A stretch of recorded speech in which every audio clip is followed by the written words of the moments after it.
बन बन रोए लखन रघुराई, सीता मोरी गईली हेराई ना। बन बन रोए लखन रघुराई, सीता मोरी गईली हेराई ना।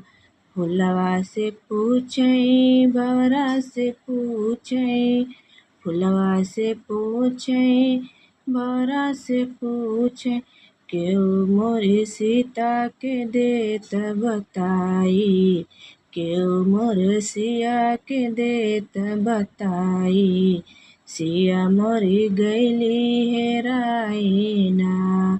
बन बन रोए लखन रघुराई, सिया मोरी गईली हेराई ना।